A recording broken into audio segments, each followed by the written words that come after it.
श्री गणेश और महाबली हनुमान जी में युद्ध। दो महाशक्तियाँ आपस में टकराएं। पौराणिक कथाओं के अनुसार गजासुर नामक एक असुर था जो महिषासुर का पुत्र था। जब माता दुर्गा ने महिषासुर का वध किया तब वो अपनी माता के गर्भ में था। जब उसका जन्म हुआ तो उसने अपनी माता से अपने पिता की मृत्यु का कारण पूछा। तब उसकी माता ने बताया कि किस प्रकार माता पार्वती ने देवी दुर्गा के रूप में प्रकट लेकर उसके पिता का वध किया। ये सुनकर गजासुर अत्यंत क्रोधित हुआ और उसने ये प्रतिज्ञा की कि जिस प्रकार से माता ने उसे अनाथ किया वो भी उनके पुत्र गणेश का वध कर उन्हें दुख ही दे देगा। किंतु श्री गणेश का वध किस प्रकार किया जा सकता था, ये सोचकर उसने परमपिता ब्रह्मा की कई युगों तक तपस्या की। महादेव ब्रह्मदेव के प्रसन्न होने पर उसने उनसे अमरता का वरदान मांगा, जिसे देने से ब्रह्मा जी ने मना कर दिया। तब उसने सोचा कि सृष्टि में केवल काम ही है जो सर्वत्र व्याप्त है। यही सोचकर उसने ब्रह्मदेव से ये वरदान मांगा कि उसका वध केवल उसी के हाथ से हो जिसने काम को जीत लिया हो। ब्रह्मा जी ने उसे ये वरदान दे दिया और अंतर्ध्यान हो गए।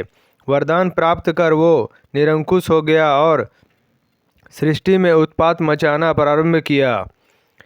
इतने बल के बाद भी श्री गणेश को परास्त करना उसके लिए संभव नहीं था।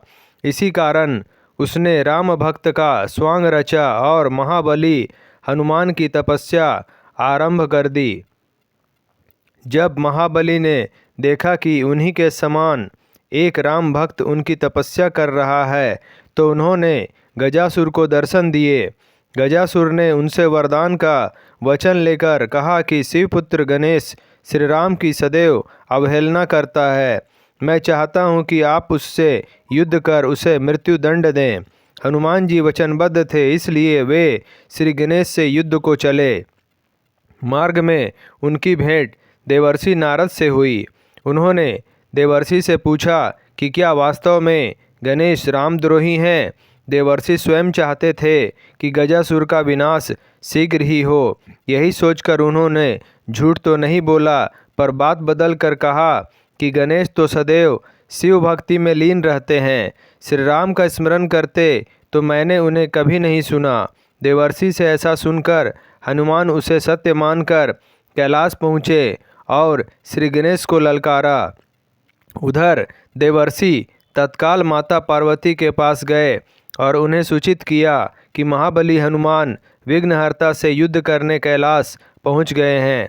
ये सुनकर माता तत्काल महादेव के साथ उस युद्ध को रोकने चल दी। उसी समय गजासुर ने उनका मार्ग रोका और हंसते हुए कहा कि हे देवी, जिस प्रकार तुम्हारे कारण मैं अपने पिता के लिए तड़पा हूँ, तुम भी आज अपने पुत्र के लिए तड़पोगी। ये देखकर उसका अंत समय जानकर महादेव उसके वध को प्रस्तुत हुए। उधर हनुमान जी अपने पंचमुखी स्वरूप के साथ श्री गणेश से युद्ध करने लगे। दोनों रौद्र के ही अंश थे और दोनों की शक्ति की कोई सीमा नहीं थी। दोनों अनेक प्रकार के दिव्यास्त्रों से एक दूसरे पर प्रहार करने लगे, किंतु उसका कोई परिणाम नहीं निकला। वे दोनों ऐसे देवता थे जिन्हें बचपन में ही अनेकों देवताओं से कई वरदान मिले थे। दोनों के बीच युद्ध बहुत देर तक चलता रहा, किंतु कोई पीछे हटने को तैयार नहीं था। युद्ध को अधिक खींचता देखकर श्री गणेश ने अपना अमोघ अंकुश हनुमान जी पर चलाया। पवन पुत्र ने अपनी अमोघ गदा को उसके प्रतिकार के लिए चलाया। जब दोनों दिव्यास्त्र टकराए तो पूरी सृष्टि हिल गई। उसी समय श्री गणेश ने अपनी सूंड से हनुमान जी को और पवन पुत्र ने अपनी पूंछ से विघ्नकर्ता को इस प्रकार जकड़ लिया कि दोनों युद्ध लड़ने में असमर्थ हो गए। उधर गजासुर काल के वश में आकर महादेव से टकराया। सृष्टि में महादेव ही ऐसे हैं जिन्होंने काम को जीता हुआ है। यही ब्रह्मा जी का वरदान भी था। उस असुर का अंत समय निकट आया देखकर महादेव ने तत्क्षण अपने त्रिशूल से गजासुर का मस्तक काट लिया। इस प्रकार उस अन्यायी असुर का अंत हुआ। तब शिव शक्ति तत्काल उस स्थान पर पहुँचे जहाँ श्री गणेश और हनुमान जी एक दूसरे को जकड़े विवश खड़े थे। महादेव ने उन दोनों को मुक्त किया और समझा बुझाकर उस युद्ध को रुकवाया। तब माता पार्वती ने हनुमान जी को गजासुर के छल के विषय में बताया और ये भी बताया कि वो असुर महादेव के हाथों मारा जा चुका है। माता ने कहा कि श्री राम और शंकर में कोई भेद नहीं है, दोनों एक ही हैं। जो दोनों को अलग समझता है उन्हें किसी की भी भक्ति प्राप्त नहीं होती। तत्पश्चात माता के आग्रह पर महादेव ने हनुमान जी को अपना वही स्वरूप दिखाया जिस स्वरूप में श्री राम ने उन्हें रामेश्वरम में स्थापित किया था। उस स्वरूप में हनुमान ने उस ज्योतिर्लिंग में महादेव और श्री राम दोनों के दर्शन हुए। तब श्री गणेश और बजरंगबली ने हरिहर स्वरूप उस ज्योतिर्लिंग को प्रणाम किया। गजासुर की कथा हमें शिव पुराण और लिंग पुराण में मिलती है।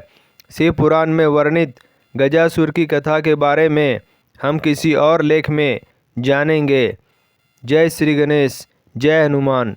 दोस्तों, आपको हमारा वीडियो पसंद आया हो तो लाइक करें, शेयर करें, सब्सक्राइब करें और हमारी नई वीडियो के लिए बेल आइकॉन ज़रूर दबाएं। धन्यवाद।